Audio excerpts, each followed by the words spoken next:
Our final guest this evening is a writer, editor, and all-around geek. Her work has appeared in several anthologies, as well as Shondaland.com. Currently, she is the co-director of the Writers' Symposium at Gen Con, a con within a con for science fiction and fantasy writers. You can stalk her on Twitter at Kelly Swails, or her website at, you guessed it, kellyswails.com. Give a big welcome back to Kelly Swails.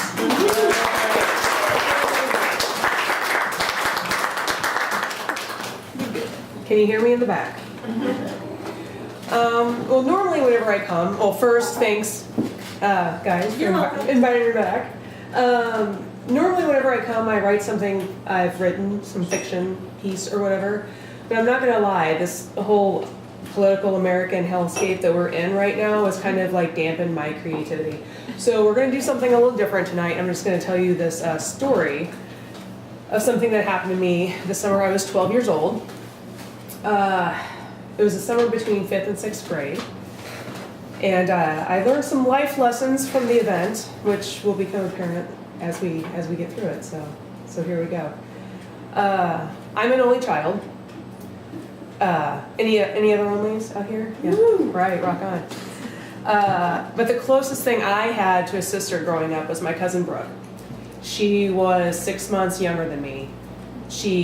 Our families just threw us together all the time. She was my first friend, and really, she was my first bully. So one day, during the summer between our 5th grade and 6th grade years, we were at my Aunt Shirley's house, which is her cousin Brooke's house, or her grandma Shirley's house. There's some family math there. You can figure it out. And we were bored. We were bored in the way that you can only be bored in a small town with no stoplights and 2 bars and a church at the end of a summer vacation. Bored. So we're sitting there trying to figure out what we're going to fill our day with, and up rides Carrie Brannon. Now, Carrie Brannon is the most popular girl in our class. Brooke and I were not popular. She is the most popular girl in the class, but what's incredibly special about Carrie is she knew even in 5th grade that this whole popularity thing was bullshit. She was just already above it all. She's amazing. She's still amazing. And so she comes running up and she sees us on the porch and she says, "Hey, you guys want to go see my brother's clubhouse?" Now listen, like Carrie was amazing, but her brother was 2 years older than us. He was in 7th grade, and I had no idea what 7th grade boys would do in a clubhouse, but I wanted to find out. Yeah, right? It's okay, I never get to see it, it's fine. So we're like, yeah, we want to go see Tim's clubhouse. So we go. So it turns out his clubhouse is behind her house, and Carrie's house is at the base of the Eldred Bluffs. Now, if any of you have ever grown up around a river, you know what a bluff is. It's a big sheer cliff wall with an embankment up the side so you can get to the top of the cliff, or to the top of the bluff. So we ride our bikes to Carrie's house, we jump our bikes, we ride or walk up the embankment. Now we're at the top of the bluff. Apparently his clubhouse is near the edge of the bluff, so we walk along a path on the edge. So about halfway to the clubhouse, we get to a part of the path that's bisected by a fence. Like here's the path and here's a fence, and it's Brooke and Carrie walk on the left side of the path, and because I apparently don't follow people well, I walked on the right side of the path. Well, it becomes quickly apparent that somebody at some point had put this fence here because the path is eroding. And so, yes, thank you. So I walk along the path and everything's great until the earth falls away from beneath my feet and I slide down the embankment toward the edge of the cliff. So, I slide, I stop myself on some tree roots, things are great, except not really, except I'm on this embankment about to fall off the cliff. But I'm okay, until I look up to see Carrie and Brooke. And the expression on their faces were a mix of, holy fuck, you're about to die. And we're going to be in so much trouble if you die.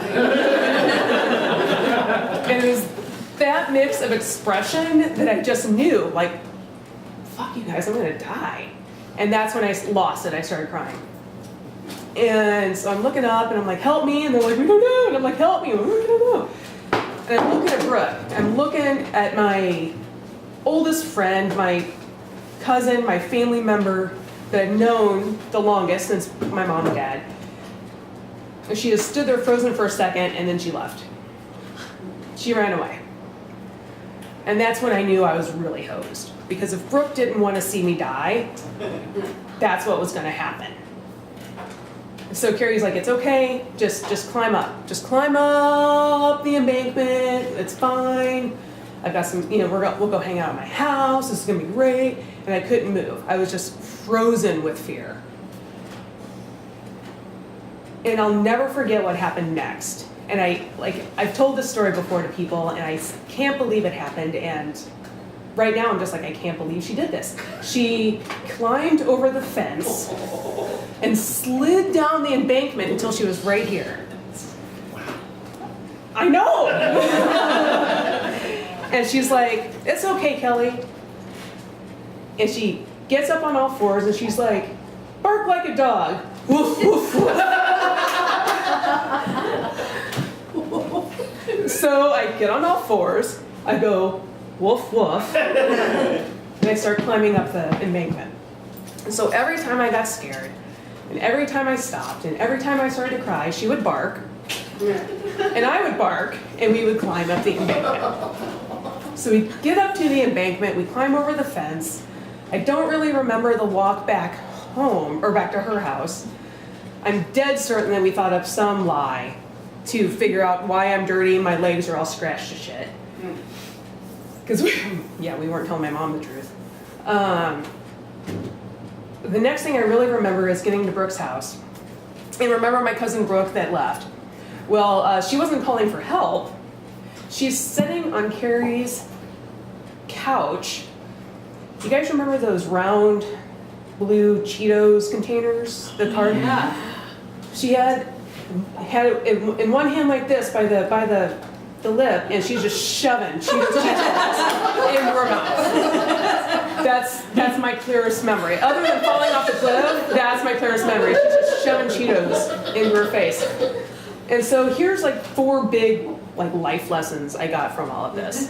The first is that the idea that blood is thicker than water and your family's all going to be good for you. Nope, not true. Not true, even remotely at all. The second is that stress eating, perfectly viable reaction to something. It's legit. The third, or the other 2 lessons, it took me like 25 years to really get. And the first of those is that I'm someone worth saving. And the last,